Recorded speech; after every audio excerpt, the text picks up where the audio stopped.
श्रीमद् भगवत गीता भक्ति योग नामक 12वां अध्याय आरंभ। अर्जुन बोले, जो अनन्य प्रेमी भक्तजन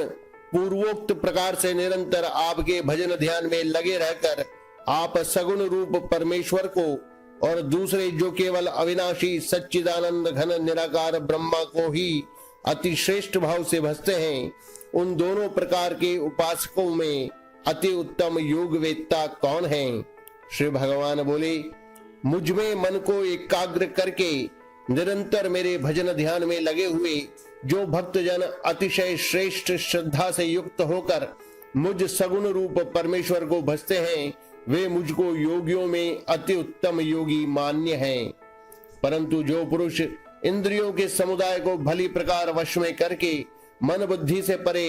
सर्वव्यापी अकथनीय स्वरूप और सदा एक रस रहने वाले नित्य अचल निराकार अविनाशी सच्चिदानंद घन ब्रह्मा को निरंतर एक ही भाव से ध्यान करते हुए भजते हैं, वे संपूर्ण भूतों के हित में रत और सब में समान भाव वाले योगी मुझको ही प्राप्त होते हैं। उन सच्चिदानंद घन निराकार ब्रह्मा में आसक्त चित्त वाले पुरुषों के साधन में परिश्रम विशेष है, क्योंकि देहाभिमानियों के द्वारा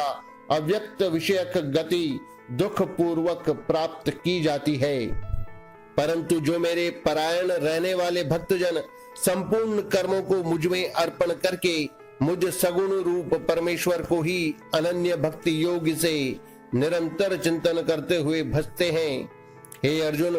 उन मुझ में चित्त लगाने वाले प्रेमी भक्तों का मैं शीघ्र ही मृत्यु रूप संसार समुद्र से उद्धार करने वाला होता हूँ। मुझ में मन को लगा और मुझ में ही बुद्धि को लगा, इसके उपरांत तू मुझ में ही निवास करेगा, इसमें कुछ भी संशय नहीं है। यदि तू मन को मुझ में अचल स्थापन करने के लिए समर्थ नहीं है, तो हे अर्जुन, अभ्यास रूप योग के द्वारा मुझको प्राप्त होने के लिए इच्छा कर। यदि तू प्रयुक्त अभ्यास में भी असमर्थ है, तो केवल मेरे लिए कर्म करने के लिए ही परायण हो जा। इस प्रकार मेरे निमित्त कर्मों को करता हुआ मेरी प्राप्ति रूप सिद्धि को ही प्राप्त होगा।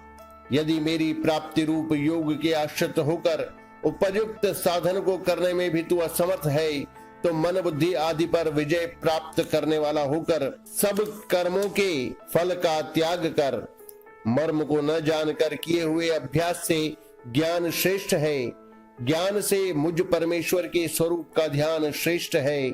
और ध्यान से भी सब कर्मों के फल का त्याग श्रेष्ठ है, क्योंकि त्याग से तत्काल ही परम शांति होती है।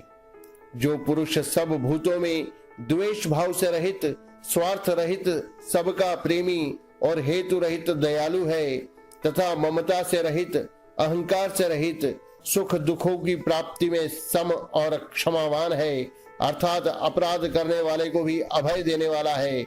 तथा जो योगी निरंतर संतुष्ट है, मन इंद्रियों सहित शरीर को वश में किए हुए है और मुझ में दृढ़ निश्चय वाला है, वह मुझ में अर्पण किए हुए मन बुद्धि वाला मेरा भक्त मुझको प्रिय है, जिससे कोई भी जीव उद्वेग को प्राप्त नहीं होता और जो स्वयं भी किसी जीव से उद्वेग को प्राप्त नहीं होता,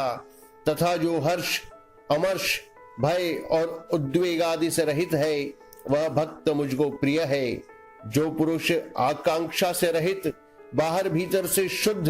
चतुर, पक्षपात से रहित और दुखों से छूटा हुआ है, वह सब आरंभों का त्यागी मेरा भक्त मुझको प्रिय है। जो न कभी हर्षित होता है, न द्वेष करता है, न शोक करता है, न कामना करता है, तथा जो शुभ और अशुभ संपूर्ण कर्मों का त्यागी है, वह भक्ति युक्त पुरुष मुझको प्रिय है। जो शत्रु मित्र में और मान अपमान में सम है, तथा सर्दी गर्मी और सुख दुखादि द्वंद्वों में सम है और आसक्ति से रहित है, जो निंदा स्तुति को समान समझने वाला, मननशील और जिस किसी प्रकार से भी शरीर का निर्वाह होने में सदा ही संतुष्ट है और रहने के स्थान में ममता और आसक्ति से रहित है, वह स्थिर बुद्धि भक्तिमान पुरुष मुझको प्रिय है। परंतु जो श्रद्धा युक्त पुरुष मेरे परायण होकर इस ऊपर कहे हुए धर्ममय अमृत को निष्काम प्रेम भाव से सेवन करते हैं, वे भक्त मुझको अतिशय प्रिय हैं। अध्याय 12 समाप्त है।